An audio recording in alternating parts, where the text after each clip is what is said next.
Hello नमस्ते आदाब दोस्तों, मैं हूं सोनाली। स्वागत है आप सभी का मैटनी शो में।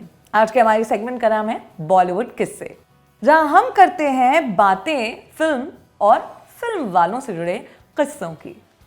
टीवी पर अनुपम खेर का एक टॉक शो आता था, याद है? The Anupam Kher show. Show के एक एपिसोड में मनोज बाजपेयी आए थे, जहां उन्होंने बड़ी मारक बातें कही, जो उनसे उनकी माँ ने सत्या की सक्सेस के बाद कही थी। उन्होंने कहा, मनोज, जिसको सफलता नहीं मिलती उसे बेवकूफ़ नहीं समझते। आजकल इस कोट की क्लिप इंस्टाग्राम वगैरह पर खूब घूम रही है। लेकिन आज के एपिसोड में हम मनोज बाजपेयी या अनुपम खेर के बारे में बात नहीं करेंगे। बात करेंगे उस एक्ट्रेस की जिसका करियर मनोज की माँ की कही बात के इर्द गिर्द घूम कर रह गया। वो एक्ट्रेस जो छोटे शहर से सपने लेकर बड़े शहर आई, लेकिन वो कभी पूरे न हो सके। वो एक्ट्रेस जिसे हमने कपिल शर्मा शो पर हमेशा हंसते हुए देखा और हमारे बड़ों ने उसे श्रीमान श्रीमती पर हंसाते देखा, लेकिन फिर भी उसकी स्ट्रगल स्टोरी से हम शायद अनजान हैं। हम बात करेंगे अर्चना पूरन सिंह की। वो अर्चना जिन्हें हमने राजा हिंदुस्तानी, मोहब्बतें से लेकर कोई मिल गया तक करीब 70 से ज्यादा फिल्मों में देखा, लेकिन फिर भी वो मानती हैं कि उनके अंदर के आर्टिस्ट से लोग आज तक अपरिचित ही रहे। आज के एपिसोड में अर्चना की लाइफ और करियर से जुड़े कुछ किस्से जानेंगे।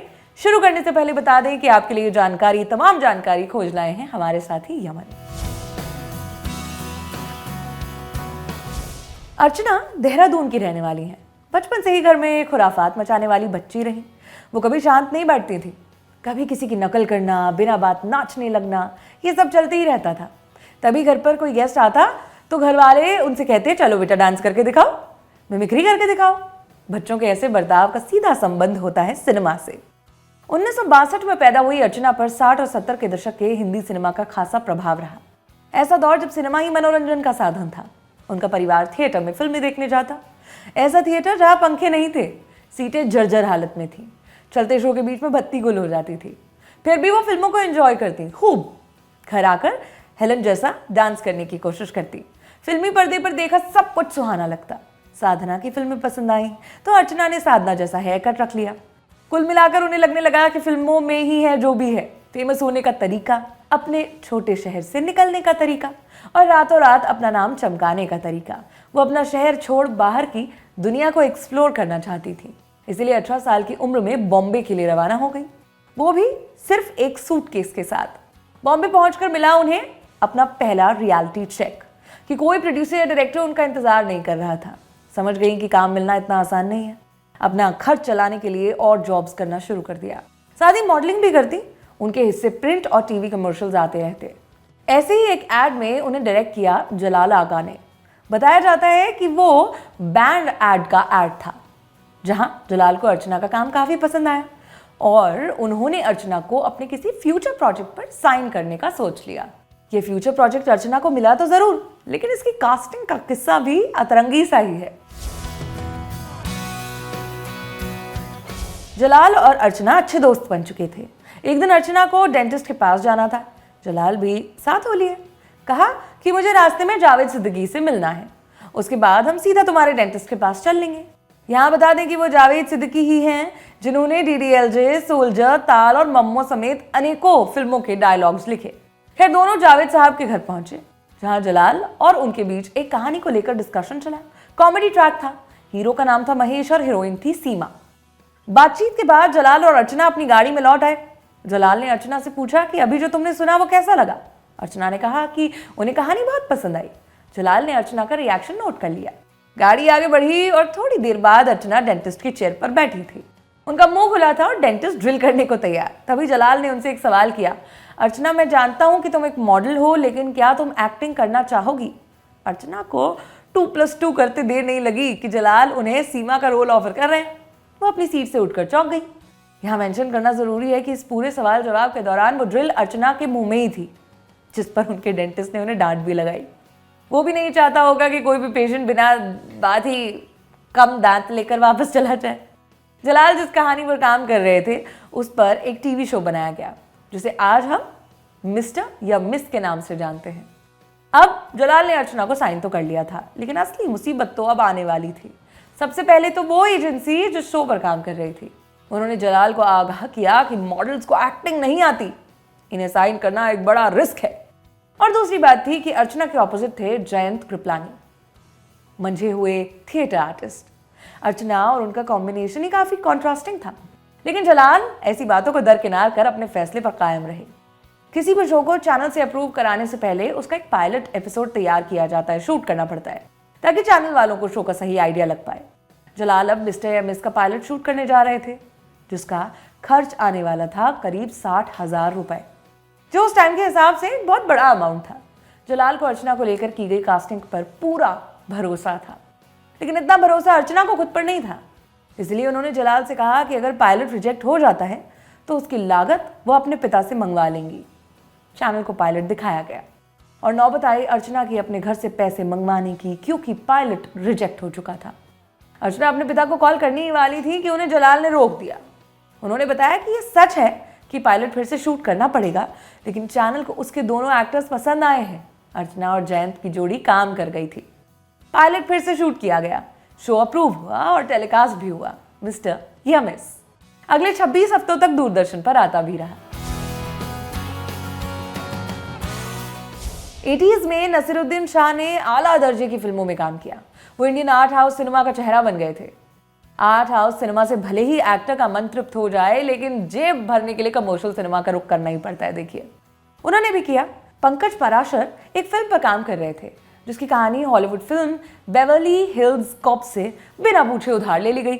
नसीर पुलिस वाले का रोल करने वाले थे। उनके साथ लीड में साइन किया गया डिम्पल कपाड़िया को। फिल्म का नाम था जलवा। अगर आप डिम्पल की फिल्मोग्राफी देखेंगे तो पाएंगे कि वहां जलवा नाम की कोई भी फिल्म नहीं है। वजह थी कि साइन करने के बाद उन्होंने फिल्म छोड़ दी। फिल्म अटक जाए और प्रोड्यूसर का नुकसान हो। ऐसा होने से टालने के लिए पंकज ने सुझाव दिया कि डिम्पल की जगह अर्चना पूरन सिंह को साइन कर लिया जाए। पंकज इससे पहले करमचंद पर अर्चना के साथ काम तो कर चुके थे, इसलिए उन्होंने प्रोड्यूसर को कन्विंस भी कर लिया। फिल्म में नसीर जैसे एक्टर है, बस इतना ही चाहिए था अर्चना को यह फिल्म साइन करने के लिए। बतौर लीड ये उनकी पहली फिल्म थी, लेकिन वो पहले भी एक फिल्म में दिखाई दे चुकी थी, महज कुछ सेकंड्स के लिए बस। उन्होंने 1982 में आई निकाह के गाने फजा भी है जवां जवां में सेल्स गर्ल का रोल निभाया था। खैर, जलवा रिलीज हुई, फिल्म चल निकली। अर्चना को लगा कि उन्होंने नसीर के साथ काम कर लिया है, अब तो कुछ करने की क्या जरूरत है भला। हर डायरेक्टर प्रोड्यूसर उन्हें खोजता हुआ आएगा, लेकिन ऐसा हुआ नहीं। जलवा के बाद उनके करियर की दिशा और दशा नहीं बदली। अर्चना अपने इंटरव्यूज में बताती हैं कि उस दौरान मैनेजर्स और पीआर इतना कॉमन नहीं था और इंडस्ट्री में उनका कोई गॉडफादर भी नहीं था जो उन्हें गाइड कर सके। इसलिए जो रोल उनके सामने आ रहे थे वो एक्सेप्ट करने लगी। अभिषेक और आज के अंगारे जैसी फिल्मों में उन्होंने मेजर किरदार भी निभाए, लेकिन ये किसी भी लिहाज से महान फिल्मों में नहीं थी। फिर शुरू हुआ वो दौर जहां अर्चना को सिर्फ प्रॉप की तरह यूज किया जाने लगा। वो मोना डार्लिंग टाइप के रोल करने लगी। अग्निपथ में उन्होंने कांचा चीना की गर्लफ्रेंड का कैरेक्टर प्ले किया। सनी देओल की आग का गोला में भी उनके किरदार के साथ किया ट्रीटमेंट कुछ अलग नहीं था। उसका किरदार पॉजिटिव रहता या नेगेटिव, उसे बस सपोर्टिंग कैरेक्टर्स में समेट कर रख दिया जाता था। उस समय अर्चना फिल्म इंडस्ट्री के तौर तरीकों से अनजान, बस सर्वाइव करना चाहती थी।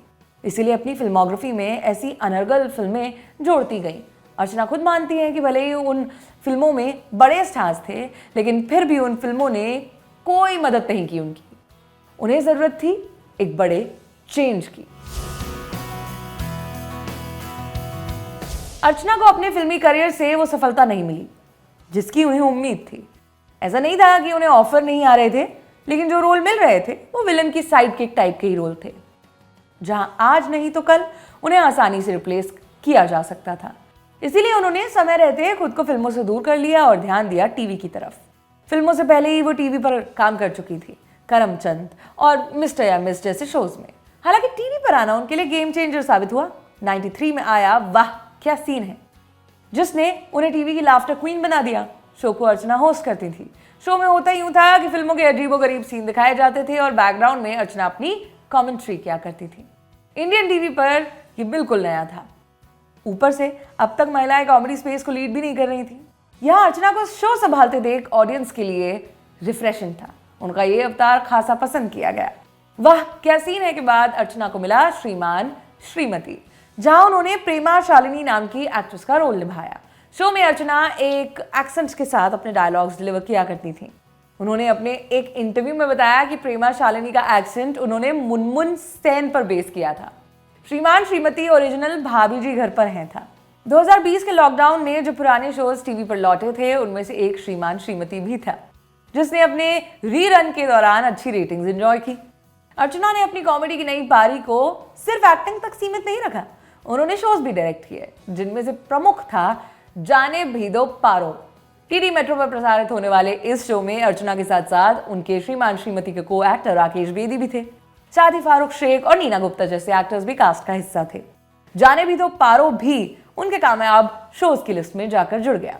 टीवी की सक्सेसफुल इनिंग्स का फायदा अर्चना की फिल्मी करियर को भी हुआ। अब उन्हें सब्सटेंस वाले रोल्स मिलने लगे, जहां उन्हें सिर्फ प्रॉप की तरह इस्तेमाल नहीं किया गया। जैसे उनकी फिल्मोग्राफी में से सबसे यादगार किरदारों में से एक है कुछ कुछ होता है कि मिस ब्रगेंजा, जो राहुल से पूछती हैं कि प्यार क्या होता है। बताया जाता है कि करण जौहर ने फिल्म में मिस ब्रगेंजा का कैरेक्टर खास अर्चना को ध्यान में रखकर लिखा था। जो इंडस्ट्री एक दशक पहले अर्चना को आइटम गर्ल की तरह ट्रीट करती रही थी, वहां अब उनके लिए स्पेसिफिक रोल्स लिखे जाने लगे। ये कमाल मुमकिन हुआ टीवी की वजह से।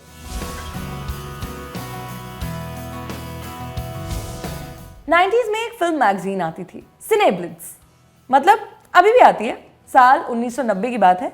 उसके एक एडिशन में अर्चना की फोटो छपी, जिसे देखकर लग रहा था कि उसे दूर से शूट किया गया है। फोटो में अर्चना के साथ एक और शख्स दिखाई दे रहा था। मैगजीन में फोटो छाप कर लिखा, ये स्टोरी ऐसे लोगों के बारे में है जिनके साथ हमारी कुछ अच्छी यादें जुड़ी हैं और अब हम जिनकी जिंदगी तबाह करने जा रहे हैं। इस सब्जेक्ट के ऊपर बड़े बड़े फॉन्ट में लिखा था अर्चना अमिताभ। मैगजीन ने आगे लिखा कि अमिताभ और जलवा एक्ट्रेस अर्चना के बीच बहुत बड़ा अफेयर चल रहा है, हमने दोनों को वहां देखा, यहाँ पकड़ा, ऐसी टाइप की तमाम बातें छापी गई। मैगजीन का इश्यू मार्केट में आ गया, जिसके बाद अमिताभ बच्चन के घर की फोन लाइन लगातार बिजी चलने लगी। मीडिया वाले उनका पीछे छोड़ने को तैयार ही नहीं थे।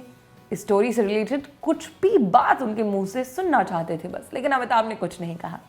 वजह थी कि अमिताभ पहले से ही जानते थे कि ऐसा कुछ होने वाला है। दरअसल सिनेब्लिट्ज ने अमिताभ और अर्चना के नाम से जो फोटो छापी थी वो बस एक अप्रैल फूल प्रैंक था।